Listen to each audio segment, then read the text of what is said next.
Alright, so I know I might seem ridiculous for making this since I just ranked every coaster I've ridden, but hear me out. When I made that list, I was mainly focusing on coasters 64 through 11. I really wasn't focusing on my top 10. I was just struggling on ranking the rest of my list, and I'm pretty confident with how I ranked them for the most part.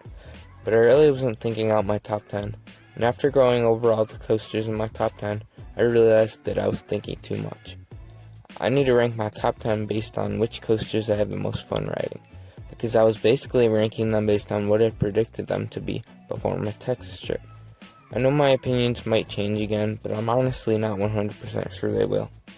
I'm pretty confident with this list, and I think that now that I've thought about it a little bit, this will be my top 10 until I go to New Jersey. If a coaster seems really low, and if it dropped down a few spots, just keep in mind that I love this coaster so much.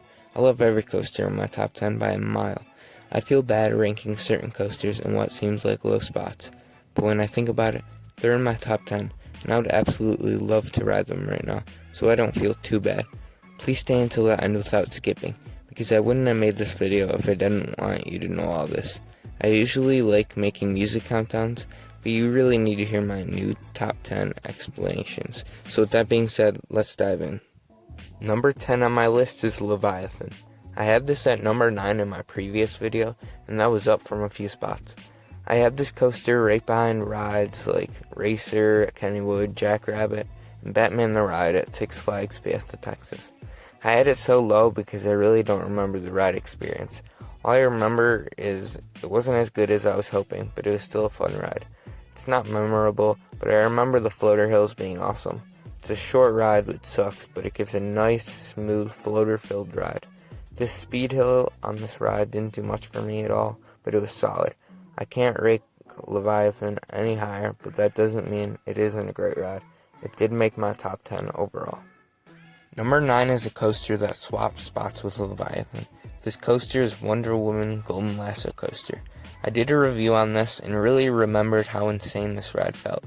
It's pretty intense and it whips you through its layout. I hate to put it this low because it's such a great ride, but I mean that's why I made this list, because it's a great ride. It's fun no matter where you sit. Better in the back, but great no matter what. When I think of something that wants to kill you, I think of this ride because of how powerful the airtime is. It's too aggressive for humans in my opinion, but that's what makes this ride so great. If you haven't experienced an RMC Raptor, you're missing out on a truly amazing experience.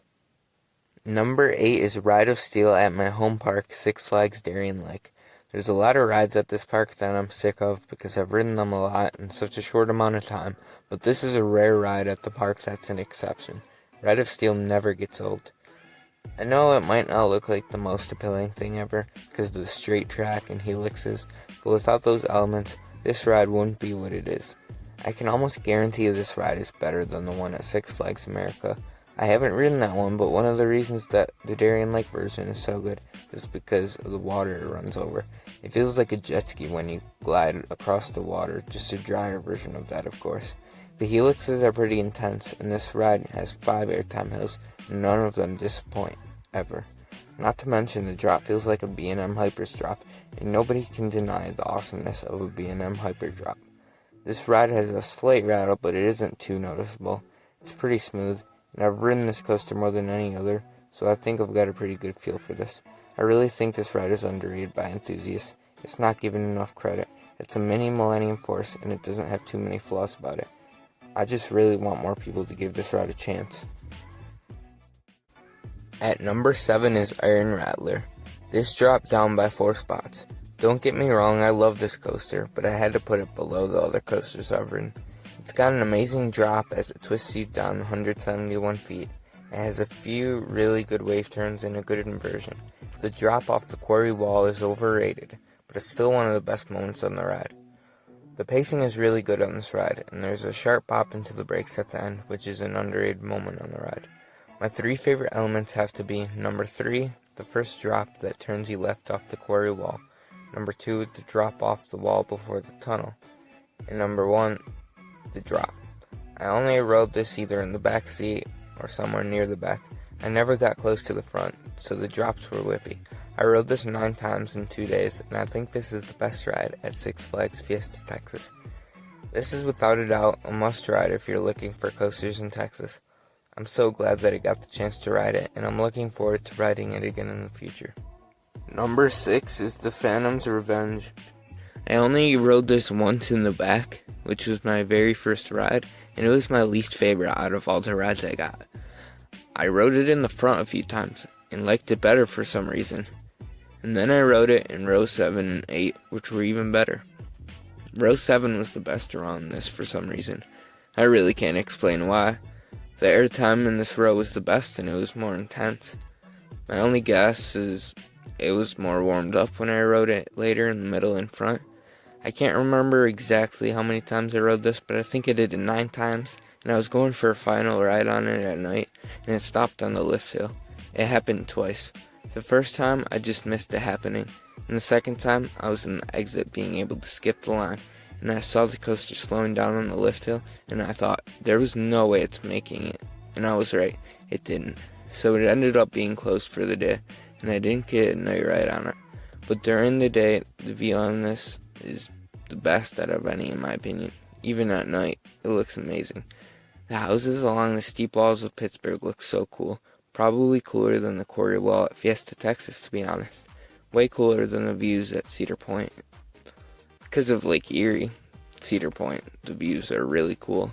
But it doesn't impress me because I see it all the time since I live right on it. And I can't talk about this coaster without talking about this element right here. This ejector hill before the double down is somewhere in the top 3 for best airtime moments on a coaster I've felt. This coaster overall is just insane, intense, and it deserves to be where it is on the list. Speaking of coasters that give great front seat rides, number 5 is Millennium Force at Cedar Point. This is the first CP coaster on the list. I've loved this coaster since the first time I rode it. Yeah, it's not the number 1 or number 2 steel coaster on Earth like the Golden Ticket Awards say it is, and the GP do overrate it, but enthusiasts underrate this ride. And now I've learned to tune out the GP, so to me it's underrated. It really doesn't get much better than hearing the station music before taking a 310-foot climb into the future on Millennium Force.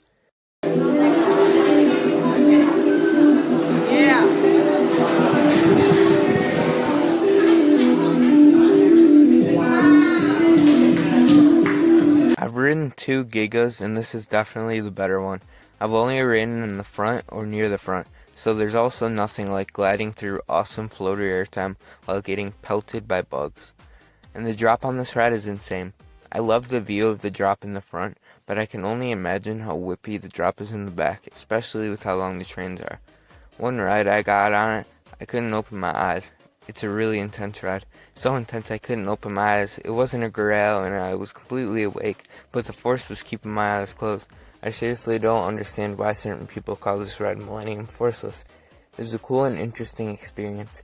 I don't have an exact number of how many times I've ridden most coasters, including this one, but I've ridden it between 10 to 15 times, and I still haven't gone in the very back. Next time, I'll have to try it. I usually like coasters better in the back, but this one is amazing in the front too. That's when you know you've got a special ride.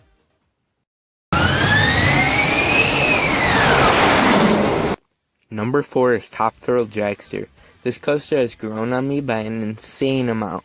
It went from being my 6th favorite coaster at Cedar Point to being my 4th favorite coaster overall. Part of that is because I rode it for the first time in the front row the last time I went to CP. I rode it 3 times that day, only in the front, which is easily the best row on the ride. I actually have a story about the first time I rode this coaster. I rode it for the first time right after I had gotten stuck on Steel Vengeance for a half an hour. I was still becoming an enthusiast when I visited there the first time, and I was still terrified of heights.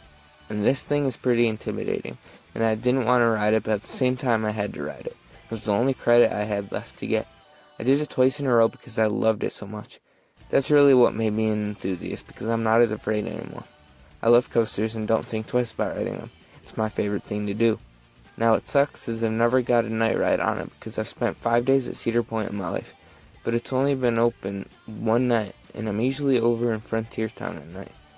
That's another thing I should bring up, is the rarity of it actually being open. This ride definitely deserves the nickname Top Thrill Downtime. When it's actually running though, I tried to ride it. It's such an exhilarating ride. It may be the most intense coaster I've ridden, It's so fast, going 0 to 120 miles an hour in just 3.8 seconds. The vertical journey up is intense, and the twisted journey down is an amazing sensation. This is definitely the coolest coaster to watch. It looks so fast on camera, but it looks 10 times faster in person, and 100 times faster when you actually ride it.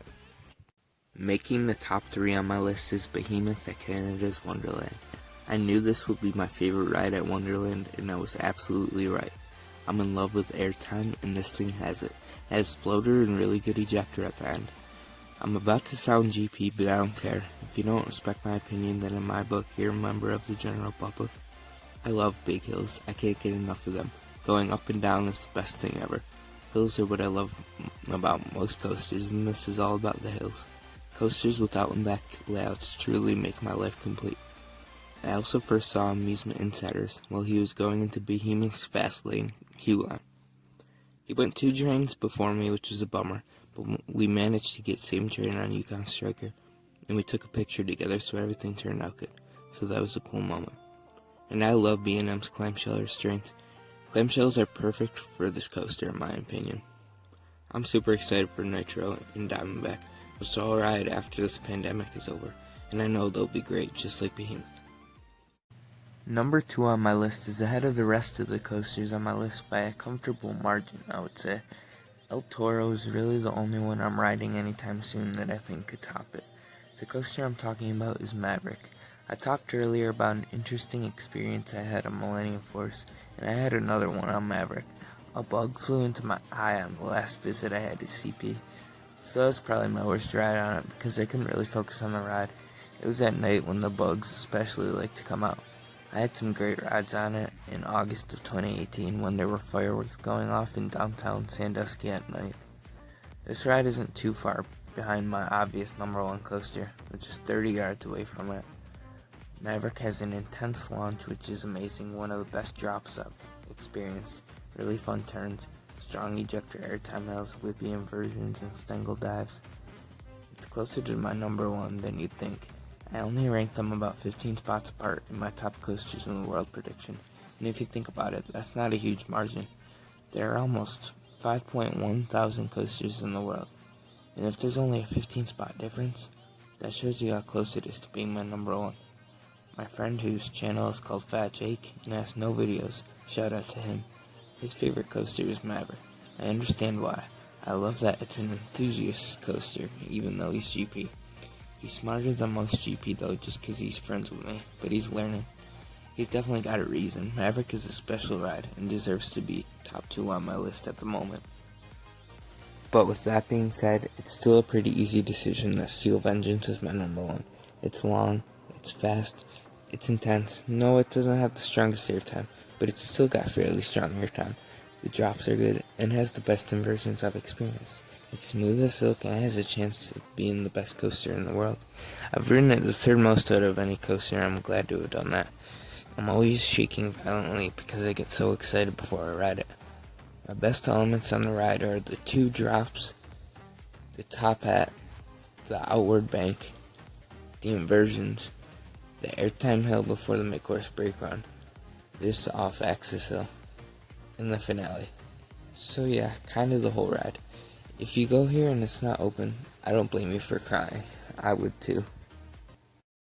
So that's all. I really hope you're still here, and I hope you didn't skip. That was a lot to say, and I'm glad I made this video. I think it was necessary. Again, these are just opinions. You may disagree, but don't call me wrong, because then there's no point in ranking coasters if you're just gonna call people wrong. There's a reason this is my list and not yours. There's a reason it's on my channel and not yours. I want to give a shout out to Alpengeist Fan 08 because I probably hurt his feelings not putting Phantom's Revenge at number 1. Go subscribe to him, link in description. But thank you for watching the video. I'll see you later. Goodbye. Oh, and